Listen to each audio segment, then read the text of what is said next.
Let's talk some Travis Etienne.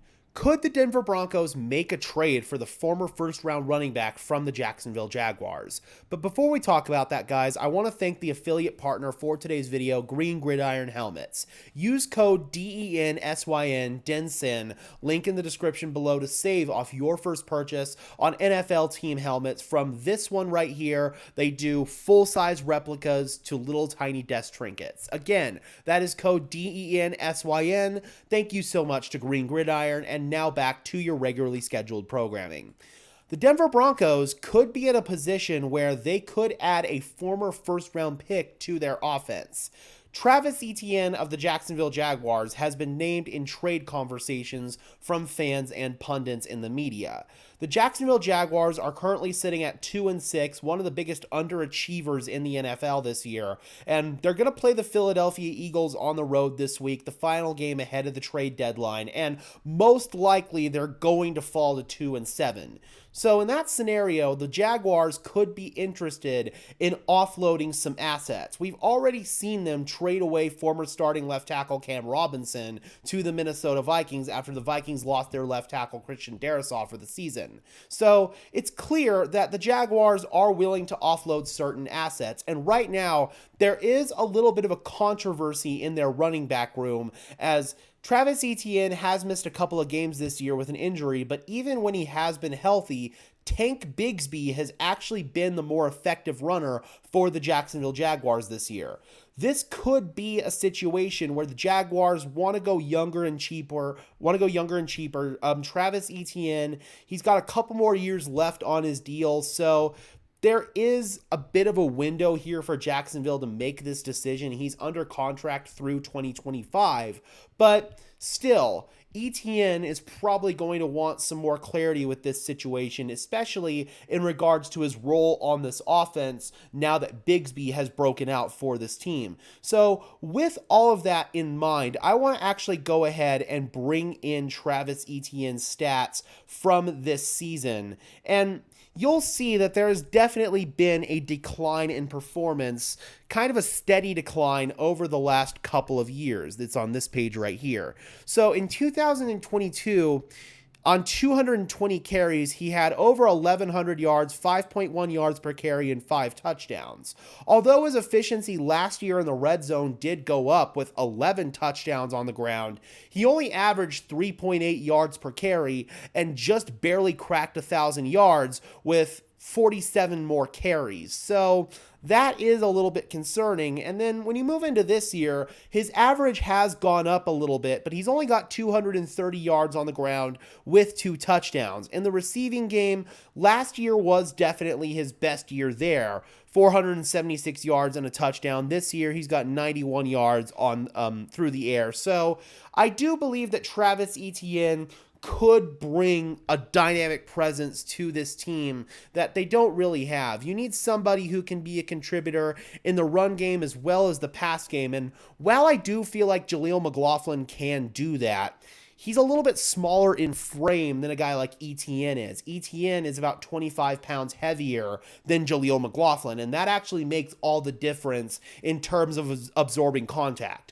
I think McLaughlin has played really well for this team, but I question his ability to be able to handle 15, 20 touches a game. I think the Broncos want to keep him somewhere in that 8 to 12 touches a game, and he'll give you some explosive plays like he has the past couple of weeks, but I don't think that Jaleel McLaughlin is much more than a rotational back for the Denver Broncos. Javonte Williams, he's been hot and he's been cold all year long. I've already made it clear on the record that I'm willing to sell my stock on Javonte Williams, and I'm willing to let him walk as a free agent at the end of this year.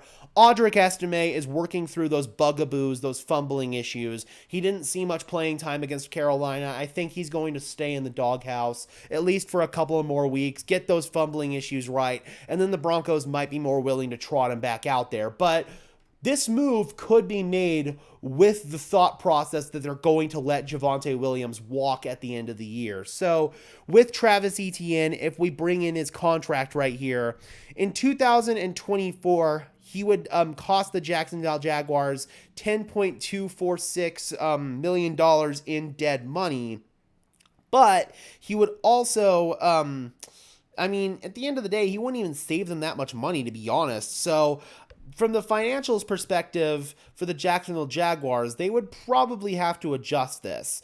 The Broncos would actually probably still be in a situation where it would be favorable for them financially, because $10 million this year, and then next year, $6.143 million in dead money. So probably Denver would absorb a good chunk of this for essentially a 2-year rental. 5th round pick or something like that would go to Jacksonville for this trade. And what Denver could do is they could play out Etienne through the end of his contract and then let him hit the free agent market and recoup a compensatory draft pick back in return. This coming offseason, I don't think the Broncos will get a compensatory pick if they let Williams walk, because they're probably going to sign more free agents and it would offset.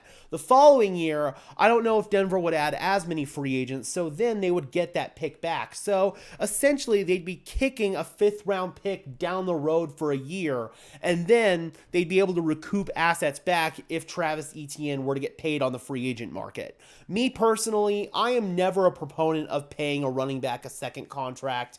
As cruel as that is, quite frankly, I believe that the running back position is very expendable in the NFL, and you can find guys on the cheap. This Travis Etienne move would be a low-cost, low-risk, high-reward move for the Denver Broncos. That's why I think it would make sense. The Broncos would probably be in a position where they would only have to pay about half of that salary that he's owed, quite frankly. I think Jacksonville would have to absorb some of it to facilitate a trade. And right now, Jacksonville's in a position where they could be looking at kind of a short-term rebuild here. I don't think that Doug Peterson is in the cards as their head coach long-term. I bet they're going to get a new GM at this point in time, too. So by that logic, maybe they won't trade him and let the next regime deal with it. But if Etienne wants out of Jacksonville, then the Denver Broncos could be a team that could be coming calling, and they could be interested in his services. Me personally, I don't know. It would have to be under the right circumstances to make this trade because, again, there are a lot of stipulations. He's only 25 years old, so it's not like you're getting an aging back here. He probably has some of the better years of his career ahead of him, but still, I think the Broncos would have to kind of weigh their options here with this trade and determine if it would make sense for them more as a long-term move just as a short-term move. I think this year, obviously, it's going to help them because they're trying to make a push for the playoffs, but the next couple of years as they try to make a push for a championship, would this move make sense for the Broncos? That remains to be seen down the line, and that's something that Denver is going to evaluate if they decide to go ahead and make a move for Travis Etienne.